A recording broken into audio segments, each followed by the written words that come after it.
ABC ન્યૂઝમાં આપનું સ્વાગત છે। રાધનપુરના સિનાડ ગામે ચૌધરી સમાજ આક્રોશિત। અજમલભાઈ ચૌધરીના અપહરણ અને હુમલાના વિરુદ્ધમાં યોજાયું વિશાળ મહાસંમેલન। પાટણ જિલ્લાના રાધનપુર તાલુકાના સિનાડ ગામે આવેલા ઐતિહાસિક લાખણેશ્વર મહાદેવ મંદિર ખાતે ચૌધરી સમાજ દ્વારા એક વિશાળ મહાસંમેલનનું આયોજન કરવામાં આવ્યું હતું।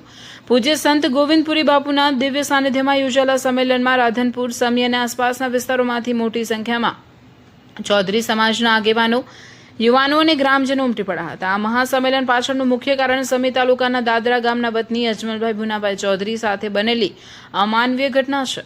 થોડા દિવસો પૂર્વે અજમલભાઈનું અસામાજિક તત્વો દ્વારા અપહરણ કરી તેમની સાથે ગંભીર મારપીટ કરવામાં આવી હતી।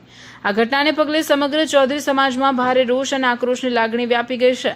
મહાસંમેલનમાં હાજર રહેલા સમાજના આગેવાનો એક સૂરે ન્યાયની માંગણી કરી હતી। તેઓએ વહીવટી તંત્ર અને પોલીસ વિભાગ સામે નારાજગી વ્યક્ત કરતા જણાવ્યું હતું કે ગુનેગારોને વહેલી તકે ઝડપી પાડી તેમની સામે કડકમાં કડક કાનૂની કાર્યવાહી કરવામાં આવે। જો પીડિત પરિવારને યોગ્ય ન્યાય નહીં મળે અને આરોપીઓ સામે સખત પગલાં લેવામાં નહીં આવે તો આગામી દિવસોમાં ચૌધરી સમાજ દ્વારા ગાંધી ચિંધ્યા માર્ગે ઉગ્ર આંદોલન કરવાની ચીમકી પણ આપવામાં આવે છે। સંત ગોવિંદ ગુરુ બાપુએ પણ સમાજમાં શાંતિ અને એકતા જાળવી રાખીને ન્યાય માટે સંગઠિત થઈને લડત આપવા આહ્વાન કર્યું હતું। સંમેલનના અંતે સમાજના પ્રતિનિધિ મંડળ દ્વારા સ્થાનિક તંત્રને આવેદનપત્ર આપીને વહેલી તકે કાર્યવાહી કરવાની માંગ કરવામાં આવી હતી। રિપોર્ટર વિપુલભાઈ ચૌધરી, રાધનપુર।